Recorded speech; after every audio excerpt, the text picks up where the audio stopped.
Hi everyone, I'm Airier, and today we're going to be looking at more episodes of Totally Legit Recaps My Little Pony. This is going to be the 11th and 12th episodes on the playlist.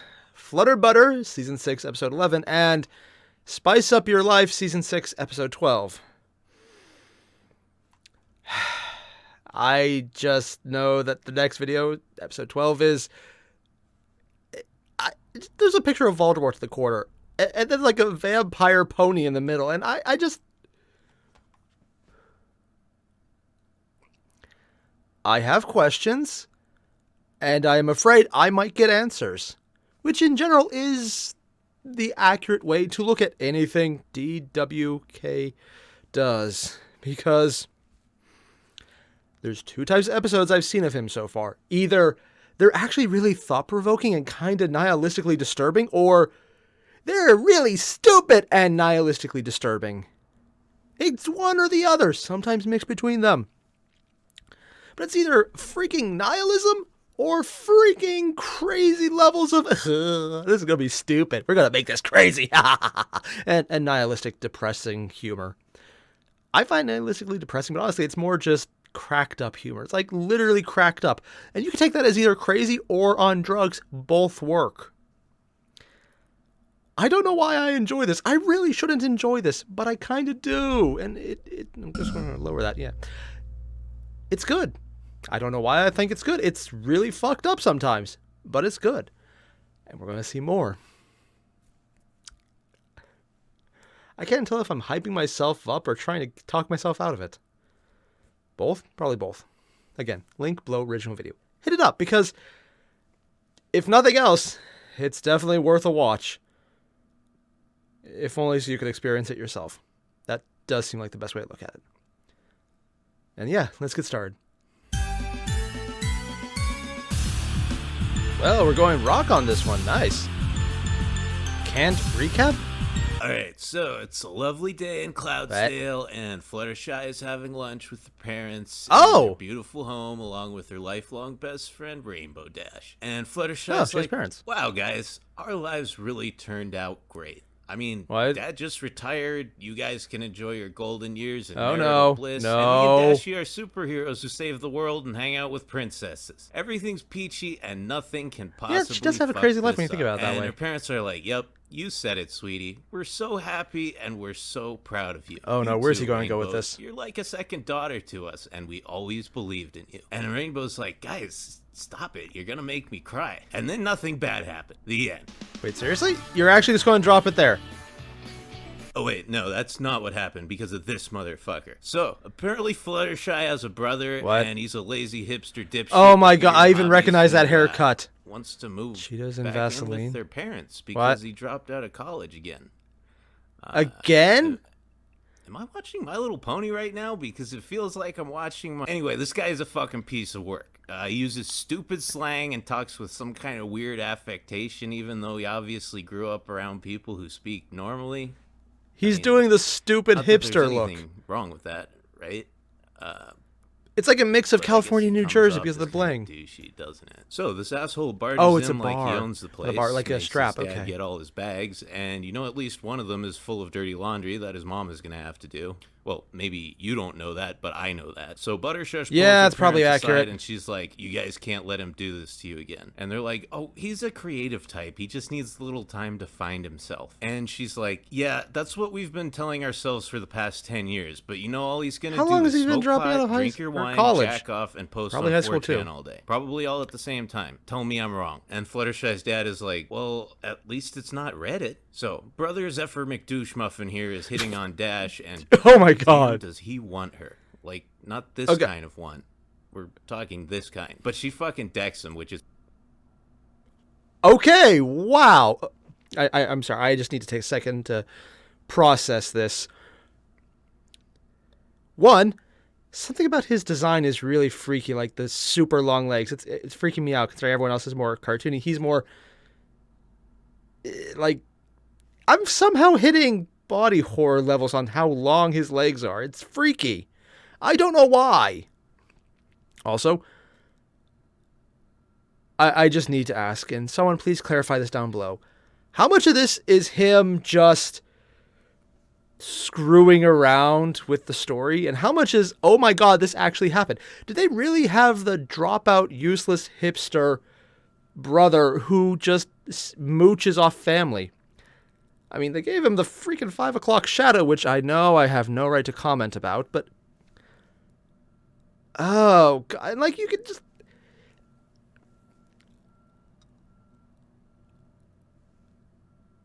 My Little Pony did this. Like, legitimately, I don't think this is kind of like some of the other episodes where he's just making it sound crazy, but you know it didn't happen this way. I'm actually getting the impression that this is a realistic and accurate depiction of what's going on. Maybe not the MA thing, but it definitely does look like they're portraying this in a much more relatable to real life, screwed up way than I expected this show to hit.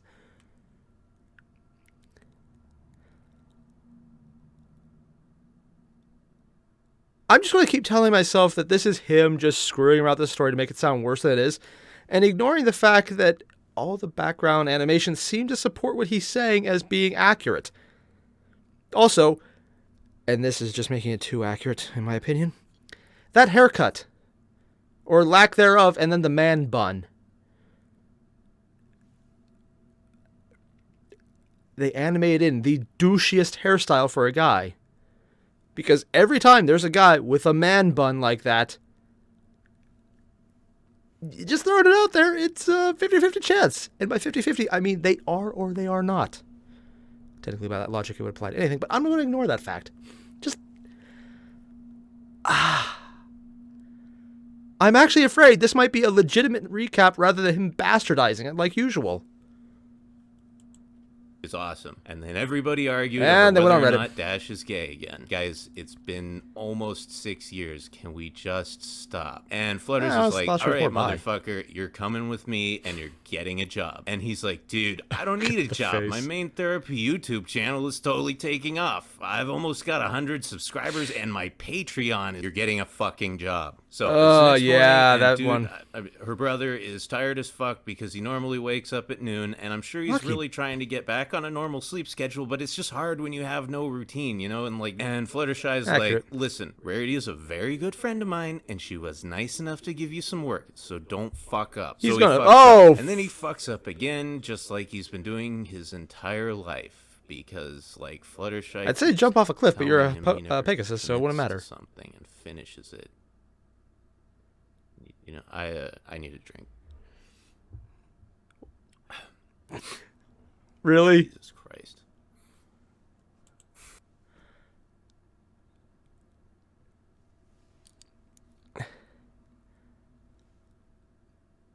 Did this just drive him to drink? And would this imply that he wasn't drinking before? Impressive on that action, but, yes, I get it. It's actually relatable. I've been in that situation as the useless guy. I mean, it's not like I ever had a YouTube channel that was barely hitting 100 subscribers, and I was super stoked about it. Everyone around me was like, no. I've never had that. Oh, wow, this just got relatable too fast. Oh, I don't like relating to this guy.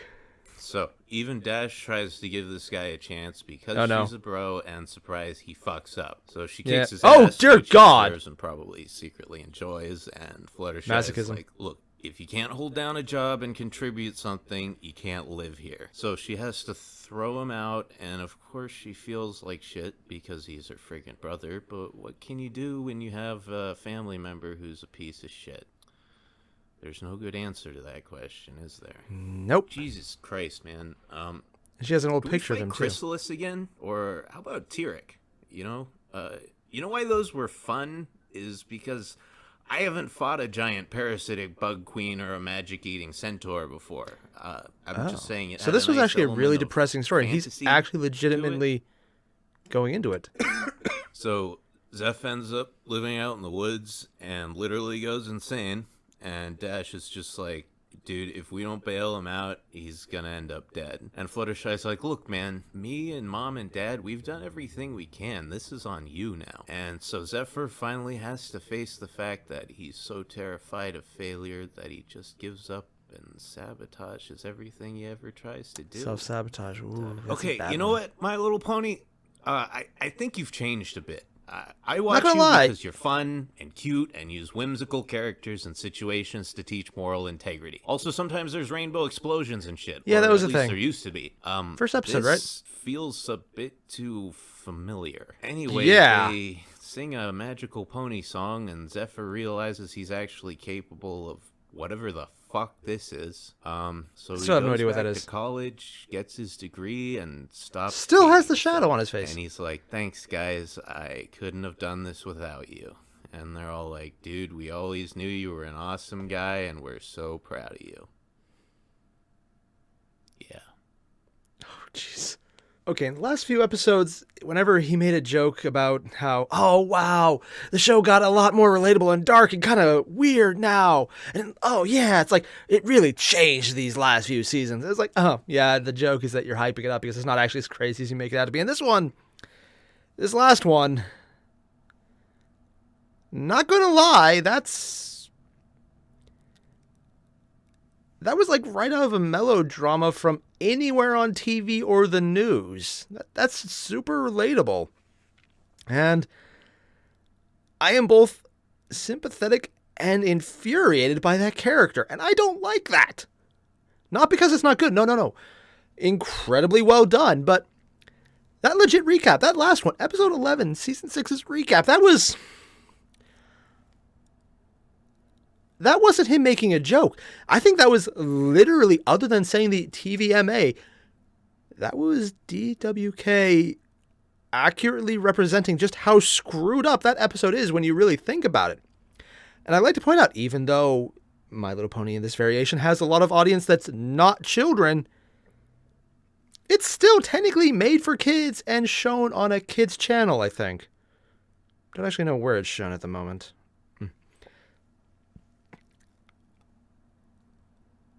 I mean, good on the creators for branching out, but holy shit, that was kind of dark. Like literally, I remember having those kind of thoughts like, I'm going to screw this up so badly, I'm going to be homeless. Yeah, that's a terrifying thought, and I saw that in this episode. It's like, oh god, they actually went there. That's literally nightmare fuel right there. That's terrifying and impressive that they went there, and I'm just watching this and I'm not even certain the entire bit that he did about having to walk away for an intermission and then got a drink and came back. I'm not entirely certain that was a bit. I think he might have actually just got a drink, come back, and he just kept it in there because he could say it's a joke. But no, that was actually him drinking while recording because that was kind of relatably depressing. With a character who's established to be kind of a douchebag. Again, that hairstyle. Man bun. Don't do it. Because it is literally not so much the hairstyle itself, but the people who have used it have usually, generally, been douchebags.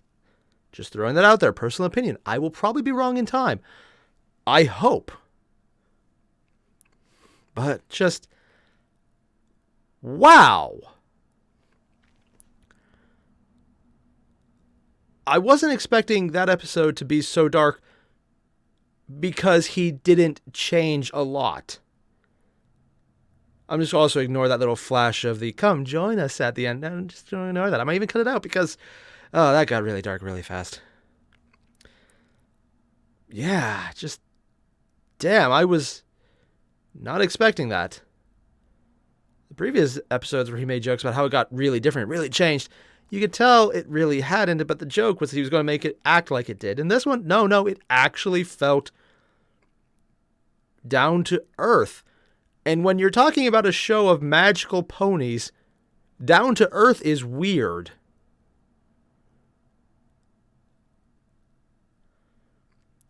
I'm just going to point out that phrase is one of the things I never expected to actually say with a straight face or to not find funny. But I did. That happened. Okay. Moving on. This is Season 6, Episode 12, Spice Up Your Life. And Voldemort's in the thumbnail. I have literally no idea where this one's going to go at this point.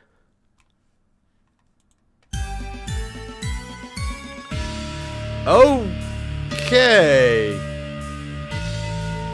Seriously, I promise. Oh, I get it, because he didn't actually joke about the legit in the last one. And this one, he's at least promising he did it. Okay, so this episode starts out with the main six and Princess Twilight Sparkle all hanging out in the Friendship Princess Castle Twilight place. Sparkle. Now, God, if you really? recall, at the end Accurate. of Season 5, Glimmy nearly destroyed the universe because she took the battery out of the castle and hid it. And Twilight had to go God, on that an face. epic adventure through space and time to find another 9-volt, because who the fuck ever has one Not a of those? battery. Actually, Is it actually a 9 Glimmy, volt? what are you Did doing he add that in, or was it there, actually a man? 9 volt? This is a violation of all 3 laws of Starlight Glimmer. Oh, wait. Actually, we're good on number 3. Spike does it. Fortunately, after nearly a year of tireless research, she and Twilight have finally modified it so it runs on double A's, and they can finally press the button that turns on all the sparkly lights and activates the built-in plot device. So it seems Ooh, like yay, whatever plot they device. did to it kind of fucked it up. Not gonna because lie, it that doesn't table's seem cool. to realize that Rarity and Pinky just had an episode together a few weeks ago. Anyway, they get sent to Canterlot to find a friendship problem, but obviously any excursion involving a compulsive overeater means food is first thing on the agenda. So they tried Accurate. 3 different restaurants, but apparently A, all the highest rated restaurants in Canterlot serve the exact same shit, and B, that shit is in fact shit. So Yeah. Pinky uses her superior nasal passages the fake to high-end find some food. decent food, and oh my god, it's a hot, flavorful, exotic waifu fresh off the grill. Waifu? DHX, we need to have a talk, okay? You're just serving them up to the porn artists on a silver platter. at this point. Yeah, What happened Rule to a 30. challenge? Oh. Anyway, this chick and her dad are like, They're probably doing it really intentionally at this point. obviously Indian, and at first I was like, isn't this racist? Then again, Equestria has plenty of locations that parallel real-world It's- places huh. like Manhattan or Winneapolis, to Wait, use really? an example from this very episode. But Winneapolis? to me, when it's some American city, it just seems Isn't like, there a yeah, huge yeah, Indian okay, popula- very clever. Oh. This felt a little jarring and out of place. And then I realized the show isn't being racist. I'm being racist. Huh? My Little Pony, you never cease to make me realize what a piece of shit I am.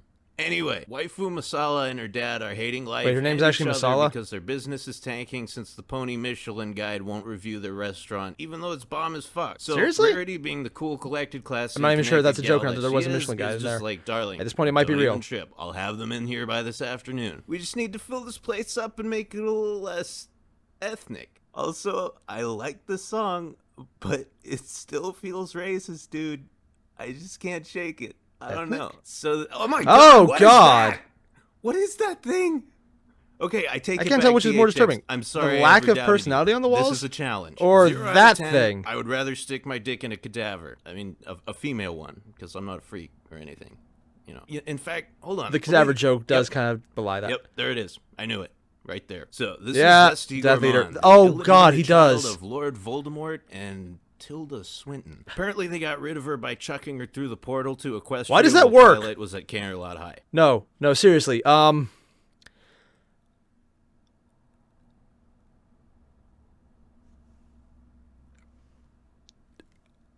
I am disturbed because that is accurate.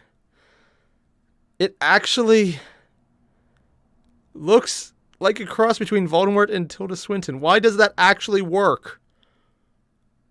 I mean, maybe it's just because the suggestion's there and that's overriding my own thought process, but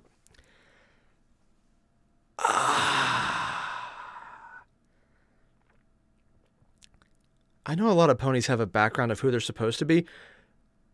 Like, for example, there is a Doctor Who pony that's showed up in the show. Cool on that one. But I want to actually find someone who knows what the actual inspiration for this character was, because I'm thinking it had to be some kind of high-end food critic who I would recognize the name of if I heard of it. And now that this is there, and it's just like, oh god, we got the Voldemort pony / Tilda Swinton pony. For her, it's the cheekbones. For him, it's the everything else. I'm just going to take a second and process this. Also, this is going to take a second to process. But that's just a rumor. I don't know. Anyway, despite bearing her father's mark, she is not a dark wizard, but something much more evil, horrifying, and reprehensible. A professional critic. And she's like, yep, just Oh, what that's I a girl? thought. This food is shit, and you should all feel terrible and hate yourselves. And Pinky's like, yeah. So in well, other words, by critic you know, standards, that's actually like, good. your opinion, man. And she's all, yes, and my opinion is better because I'm a famous person. And they're like, why are you famous That is how reviewers again? work. And she's like, for having better opinions. How are you not getting Unless you this? can back So it up. She fucks off, and Rarity's like, dude, I just realized something. We never needed to change this place. We just needed a famous person to shill it. And Pinky's like, bro, wait a second. That You're a technically is famous accurate. person. And Rarity's like, I know, right? So they do How what are they not should have done counting as all famous along. at this point? These dudes cook their food, Ponk does the decorating, and Rarity does the sweet talking. Everything goes as planned, and the place is banging, but then Tilda Mort shows up again, and she's like, listen, you assholes, I already told you couldn't like this Tilda food, Mort. so who the hell authorized all this enjoyment? And these dudes are all like, well, Rarity said we could like it, and she's kind of famous, so we tried it, and it's fucking awesome. She hangs out so, with freaking choke on a queens and dick. princesses. And everyone's like, yeah, if you don't want to eat here, you can just go eat some dicks. And Rarity's like, dude, you may think your opinions are better than everyone else's because you're famous, but as you can see, that's not how it works. I mean, sure, it definitely helps, but what Also, really considering makes you an just did the opinion same thing. truly superior is when a bunch of people agree with you. Oh, Tilda Swinton and Voldemort. Yeah, I know. I'm still on that. I'm going to be on that for a while. It's in my head. It's just there. But yeah, honestly though, I have conflicting thoughts about this last one. One, it's another episode where I don't think he actually abridged it that much or legitimately recapped it. He did it to an extent, like the "oh yeah, dude" aspect. And by "oh yeah, dude" aspect, I specifically mean always making the comments about how, is this racist? It feels like it should be racist. It's like, no. In a lot of towns in America, since they're apparently just completely copying them with different puns about horses in them. Cool on that. It's actually something I appreciate. A good pun is always good. Especially the bad ones. The bad ones are even better. Again, my humor, terrible. Don't do it. It does seem like it's kind of like, oh, hey, here's a stereotype. And oh my God, is her name actually Masala? It is kind of, it's like it is, but if you actually go to a lot of places in the Midwest, specifically on the northern side, there's a large ethnic population. By ethnic, I mean any ethnicity. I'm just going to throw out the catch-all. Like there's Mexican populations, Chinese populations, Japanese, Korean, Middle Eastern. I'm using that as a catch-all because I can only say a few, and I'm actually having a huge brain fart right now. Indian populations, Pakistani. Not so much, actually. I don't really know if there is a big Pakistani population anywhere. And I think Minneapolis is actually a very large Indian population, in the same way that Michigan has a very large Middle Eastern population. And by that, I mean, actually, I think it's mostly Lebanese, but it could be others as well. But I think Lebanese is the big one. But yeah, at least in America, that is a big thing, where you will have restaurants like that and aspects like that. And so it's actually, it feels like it is, but at the same time, it's still also accurate to the depiction in reality. Granted, in reality, it could also be racist there too, so I don't know. And he's raising a good point, and I don't know. I have to look this up. I was not expecting to want to research something based on this. I'm also focusing on this right now because it's still less depressing than the previous of the two we're looking at today. Yeah, that first one was just too damn relatable. Did not want to relate to that guy either. And then I did. So, yeah, this is...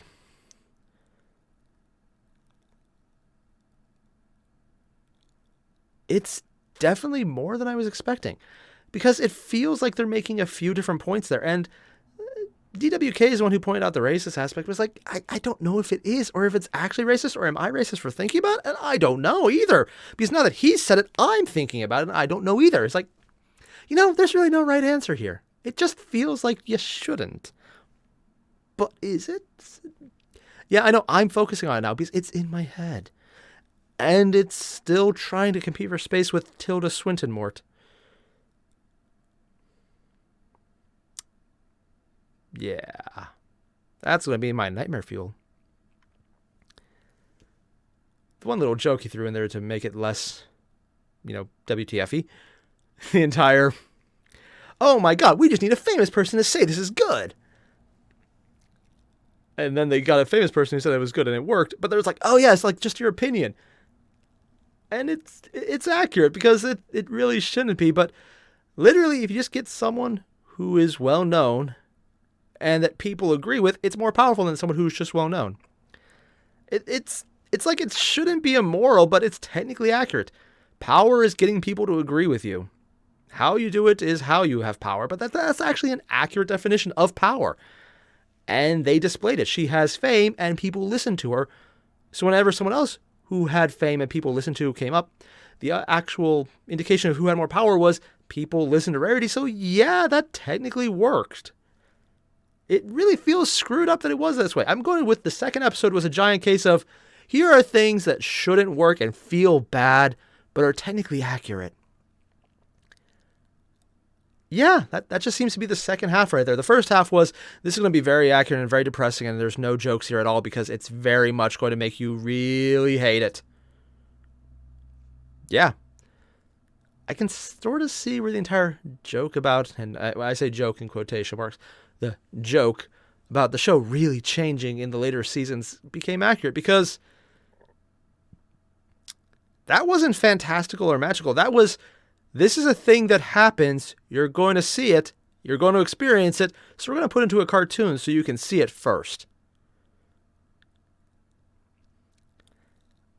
I can't tell if I'm disturbed or impressed that the original creators of My Little Pony did this, because I get the distinct feeling, just like in the first episode today, the second one, episode 12 of season 6, was not as bastardized as some of the other videos DWK has reacted to.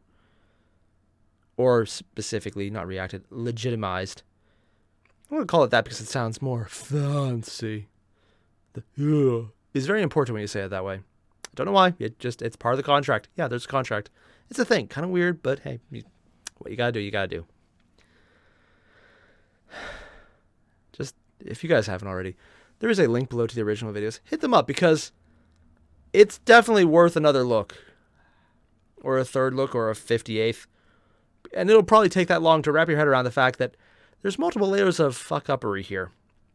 There's the surprising depth of the original and the added depth of the second, which I wasn't expecting it to be deeper, but his commentary isn't wrong and it does add something to it. It's just not things I was entirely expecting. I keep saying that, and one of these days I won't be surprised, but every time I say that, DWK takes another look at something and it's different in a way I didn't think it would be. So, par for course in being surprised? Sure, why not? So awesome, everyone. Thanks for watching. I'll see you guys in the next one. Adios.